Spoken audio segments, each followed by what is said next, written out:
Good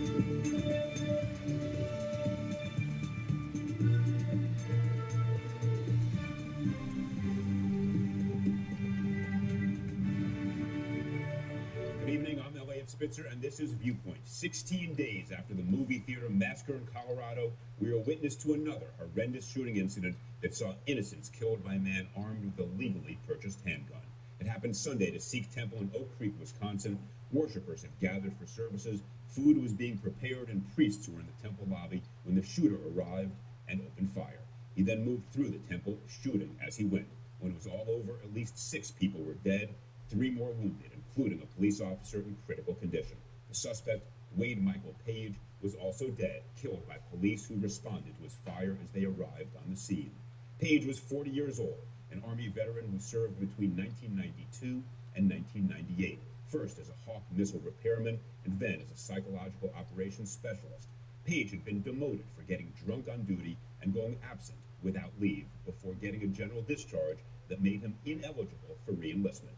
Page was also the leader of a white supremacist hardcore band called End Apathy and was reportedly, for more than a decade, a regular on the white supremacist music scene that caters to skinheads, anti-Semites, and other hardcore bigots. While this attack was directed at Sikh worshippers, many in law enforcement suspect it was really intended to kill American Muslims. For more on that, I'm joined by Zafar, national spokesman for America's oldest Muslim organization, the Ahmadiyya Muslim Community USA. Thank you for joining us this evening. It's a pleasure to be on. Thank you, Eliot. What has the reaction been within the Muslim community, not only to this horrific event, but others that preceded it, where clearly Muslims were the target, Sikhs sometimes were the actual victims? Explain this to us. How does your community react? It was a mixture of really shock and sadness. It was a numbing feeling to see what was happening with the Sikh community, especially as a member of the Ahmadiyya Muslim community. We ourselves have experienced this in our community in Pakistan, where armed militants came into 2 of our mosques in Lahore, Pakistan in 2010 in May and indiscriminately opened fire. At that time, 86 members of our community were murdered, including members of my family as well. And so when I heard about this, that an armed militant is now walking through the halls of a worship center of the Sikh community, immediately we had the flashbacks of that incident, and we were just frozen. To think that it was happening in our own backyard in the United States of America, you wouldn't expect that. We've seen vandalism at Sikh temples, at mosques around the country, but such an open, blatant disregard for human life and taking lives at a house of worship was very rare, and so we were just shocked and really, really saddened to see what happened. Can you give us a sense, we see numbers from law enforcement agencies, but give us a sense from your experience on the ground, living it every day. Has there been an uptick in anti-Muslim sentiment? Has there been an uptick in the number of incidents and threats that you receive? I believe the first few years after 9/11 is what I would call that we were probably the most united as a country. Something's happened within the past several years, maybe the past 5 to 6 years, where I do feel there's a greater divide than there ever was before. I do feel like there's a lot more antagonism towards the Muslim community, and I think there's a rise in anti-government groups. I think the Southern Poverty Law Center has indicated that in the last 4 years, anti-government groups have risen from 149 to over 1,200, and that's just in 4 years.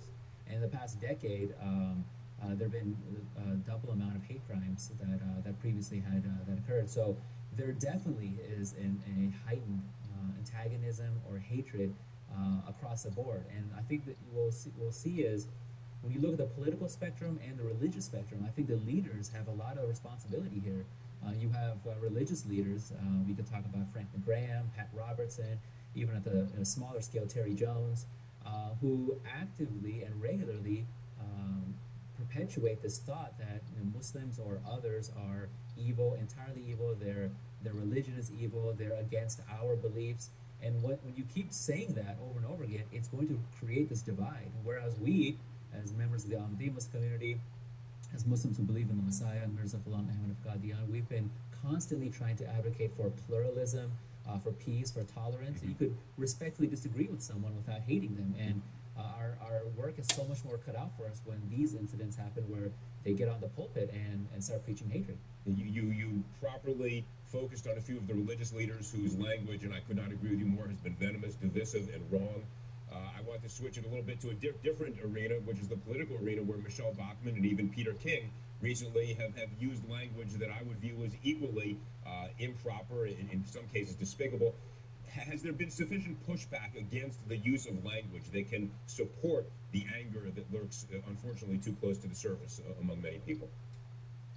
There has been good pushback, but clearly it's not enough because it keeps happening. I think the Republican primaries were ridden with such incidents where Mr. Santorum, Herman Cain, Michelle Bachmann had repeatedly spread this message of the fear of Muslims, fear of Sharia law, would not appoint a Muslim to any of their cabinet.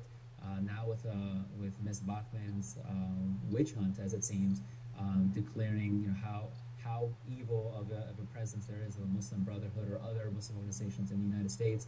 It's to perpetuate this fear of Muslims, that it's really given us this impression that we're not American enough. No matter how many generations we've been here, we're just not American enough. And there's this thought that you have to be a Christian to be the leader of this nation. I mean, look at how much President Barack Obama has had to deflect this accusation that he's a Muslim. And I felt bad for him because he has to say, no, I'm Christian, but what's so bad about being a Muslim and being a leader in the United States after all? So there's not enough pushback.